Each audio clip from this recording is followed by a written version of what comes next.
Oy, kaibigang Ilaw. Kumusta na po? Hala. Grabe. Kaibigang Ilaw, kamusta na po? Ating ba to? Oh, binigyan niya ako tol. Ito ba yun? Ito tol. Ito yung puting bato na hindi Bihira lang yan tol. Hindi kayo lang ako nakakakita ng ganyan tol. Ayan mga idol. So lagi ko tong dala mga idol. Ito yung bigay ni. Ayan, mapagpalang hapon sa inyong lahat mga idol, no? Po mga sulit. Ayan. So magkasama kami ngayon ni Brad Niljan mga idol, no? At matagal-tagal din at di kami nakapag-collab. So ngayon lang talaga nagka-kita-kita, no? O na nag-explore. So di ko rin inasahan mga idol na andito din siya. So ayan, mabuti na lang at nagkita kami. At ngayon nandito kami sa ilalim ng puno ng bayabas ba, no? While mangunguha kami ng bunga nito ngayon. At nararamdaman ko na nandito si kaibigang Ilaw, no? Ayan, no? Sobrang laki. Sobrang laking bayabas. Sinsyahan nyo na lang kuko mga kasaylo, mga kasulid kay hugaw kayo. Hugaw kayo ang walay kwarta. Tol na parang pupunta si kaibigang Ilaw dito. Nagpadala siya ng sign ba, no? At naririnig ko. So ayan, matalik na kaibigan mo talaga itong si pangalan no? Kaibigang Ilaw. Si Ilaw. Yung mga kasulid no? So kami mga kasulid, may kaibigan kami yung si Silaw. Si Kujan rin may kaibigan din siya si Ilaw.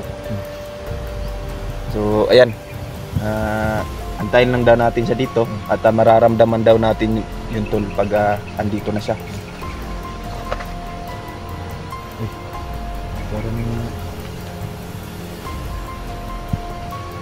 Parang yung hangin lumalakas na.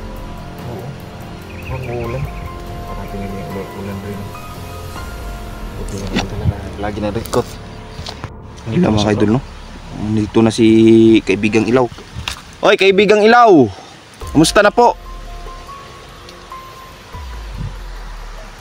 Hala.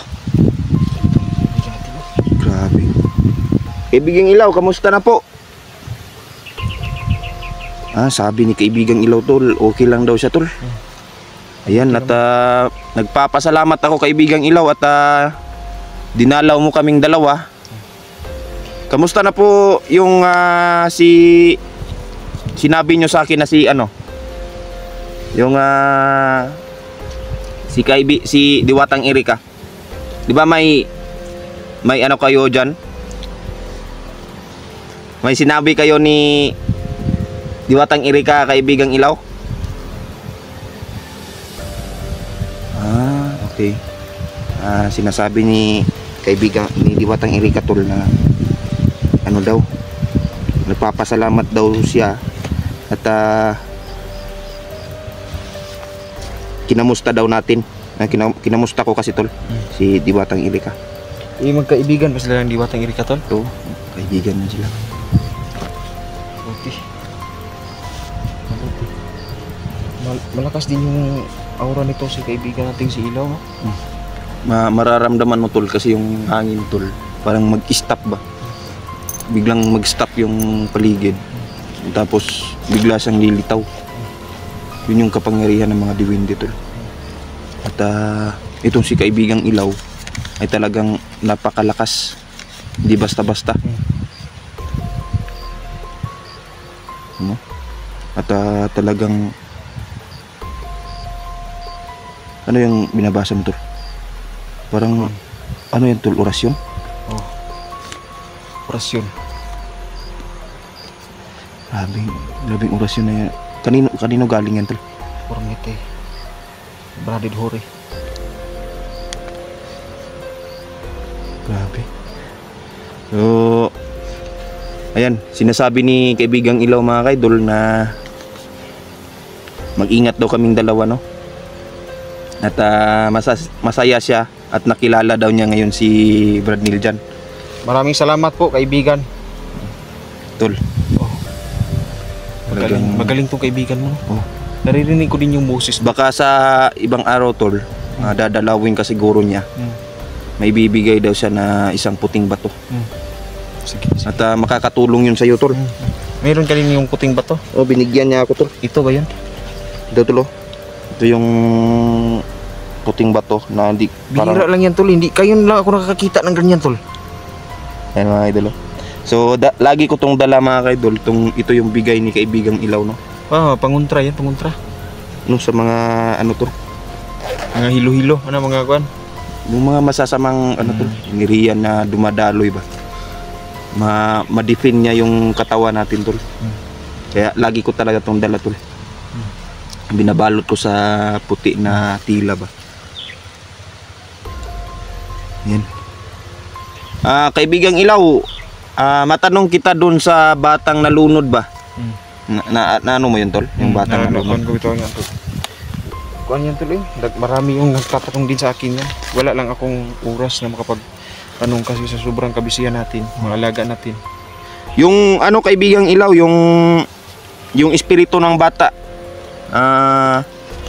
Itatanong ko lang kung tawag nito, yung magpaparamdam ba, no? Baka sa tingin ko kasi, tol, yung kasama nun ba, parang hindi yung dili ko malitok. Dili makuan ang kaluluwa niya. Kanang hindi mapalagay yung kaluluwa. O kasi nga makikita mo dun sa mukha ng mga kasamahan niya na talagang questionable ba. Yung Tama, no? pagkamatay niya. Tanungin natin. Yan yung itatanong ko ngayon. Baka may alam si kaibigang Ilaw about sa mga spiritual pa, no? At malakas naman yung kapangyarihan ni kaibigang Ilaw. Tanungin mo din, bro, kasi may isa akong solid na supporter na nagkuan siya, gusto siyang magpakuan. Baka alam ni kaibigang Ilaw kung paano solusyonan yung nangyari ngayon sa kapatid niya, dahil yung kapatid niya tumboy. Tapos naka-uyab siya og kanang babae ba, gikan lanaw. Baka pwede natin ibigay natin sa kanya yung picture ng babae. Kung mayroon bang itim na kapangyarihan yung babae, yung hypnotismo ba? Para malaman natin. Parang magkukulam. Ganyan. Kasi ang napansin ng supporter ko, pag ano daw sinasabi nung girlfriend niya, kahit na nakakabahala na, ay sinusunod pa rin ng kapatid niya. Yan, narinig ka ni kaibigang Ilaw, tol. Sabi ni kaibigang Ilaw, pwede daw, no? Dalhin mo daw sa kanya yung picture. At siya na yung bahala ba? May paraan daw siya para matukoy kung yung babaeng... Kasi yung babae, tol, Tagalanaw, tol. Tagalanaw. Hindi ko lang alam, pero marami din akong mga kakilala na galing Lanao. Pwera lang sa mga kapatid nating mga Muslim. Assalamualaikum sa ating lahat ng mga kapatid ng mga Muslim dyan. Pero gumagamit sila ng mga itim na mahika, tol. Parang delikado talaga yan, tol. Parang medyo complicated yung ano ba. So sabi ni kaibigang Ilaw, tol, dalhin mo lang daw yung picture. At may paraan daw siya para malaman niya, matukoy daw niya yung kung ano ba talaga yung gamit ng babaeng yan. Kasi yung tumboy na ito, tol, palagi itong naluloko.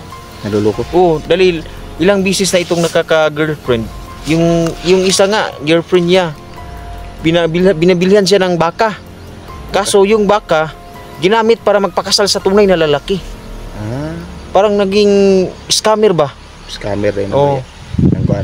Ginawa siyang gatasan ba ng baka. Kung ano, tol, kung may sipan ng viewers mo na ipakulam, may paraan din tayo dyan. Tawagi. Papatulong tayo kay Tatay Nilo. Sige. Si Tatay Nilo, kumusta na si Tatay Nilo? Si Tatay Nilo, tol, sabi ni Tatay Nilo, gusto ka raw niya makilala. At sabi ko, nagchitsimpo lang ako ba? Kung kailan tayo magkikita, kasi medyo busy yung mga ano natin, no? Yung oras natin. Ganun talaga. So, sabi ni Tatay, baka daw pag may oras ka, free time ba? Ipakilala daw kita sa kanya. At may sasabihin na siya at may balik yung kapangyarihan mo, tol. Kasi yan si Tatay Nilo, tol, hindi rin basta-basta yan, tol. Yan ba yung may almoranas? Pero naano na yun tol, na yung almoranas ni tatay, na ano na solusyon na medyo lumiit na ba? Pero meron pa rin. Meron pa din. Hindi naman mawawala kasi matanda na ba. Pero ganun pa din yung ano ko sa kanya na uminom nung gamot. Pandaplon. Tapos maglagay siya, patulong lang siya kay Jan, yung apo niya. Patulong siya Ay, ba? may kilala ka dyan, tol? Kasi may na-rescue kami kapon nga dyan. Jan?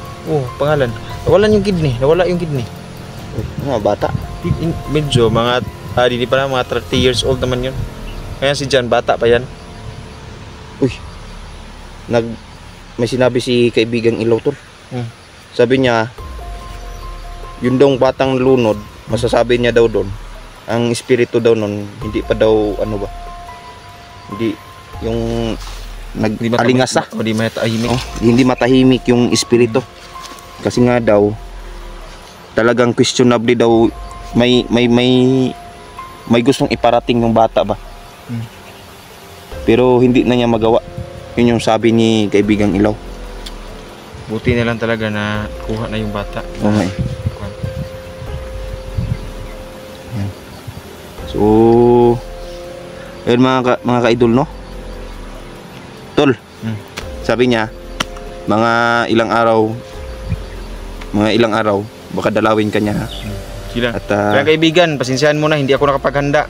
asahan mo na tol na ng mga tsokolate. bibigyan ka ni kaibigang Ilaw ng puting bato. Sige. Protection yun sa'yo tol. At makakatulong yun sa'yo ng pag-i-explore mo ba. So, yan. Ano yun kaibigan? Ay hala. Mag-ingat daw tayo. Ano man yung sinabi niya? Baka daw isa sa atin daw. Kasi may kapangyarihan si kaibigang Ilaw tol na makita yung future. Baka isa daw sa atin may masugatan ba? Tayo na. Diyos ko. Opo, mag-iingat po kami, Hindi kaibigan. talaga malayong mangyari yan tol kasi napakadelikado yung kuha natin misyon. Kaya nga, pag nasa ano ako tol, nasa gubat ako, nagpapadala si kaibigang Ilaw, hindi si kaibigang David. At saka si kaibigang Pasiritos. Ngayon hindi ko nararamdaman yung enerhiya nilang dalawa.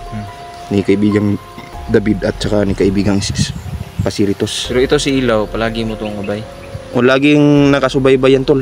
Nagpapadala ng magandang ibon na nanunood sa atin. Nung minsan nga nag-explore ako, sabi ko, ano to? Nalaman ko tol, yung ibon ba? Pula yung mata tapos medyo colorful ba? Nakatingin lang talaga sa akin tol. Ba? Oo, nakatingin lang. Tinitignan lang ako ba? Pero pinuprotektahan talaga kami. Tingin ko baka isa yun sa mga mga alaga ni kaibigang Ilaw.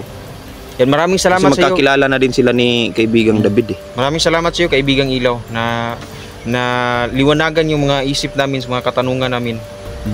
Basta yung request mo tol, ipakita mo lang daw yung picture tol. At siya na daw yung bahala, sabi niya. Tsaka i-regards daw natin siya kay Inday. Sige. No problem kaibigan. Walang problema. Alis na daw siya tol at asahan mo daw yung puting bato. Sige. Ha? Maraming salamat kaibigan. Maraming salamat. So ayan mga kaidol no. At nakaalis na si kaibigang Ilaw mga kaidol. At magandang sinyalis yung ibinigay niya sa atin ngayon no. Na mag-ingat kaming tatlo at baka may sugat siguro. Baka matamaan tayo tol. Mag-ingat na lang tayo tol. Para maiwasan natin yung ganyang pangyayari ba. Sige. So ayan. Hanggang dito na lang muna kami mga idol no. Maraming salamat sa mga sumuporta. Ayan, shout out kay Ma'am Imelda Duque, no? So ayan. Shout out Ma'am Imelda. Ayan, Mama Daylin. Shout out sa iyo. Kay Ma'am Daylin Ma'am Daylin Choi. Ayan, shout out kay Ding Rion. Kay Lil Janyula. Ayan. Lil Janyula, shout out. Ma'am Lorna Kaminya, ayan, shout out. Tata Halisan, shout out din. Maraming salamat sa inyo. Sir Leo Salon, ayan. At saka sa nagbigay ng blessing, maraming salamat. Ayan.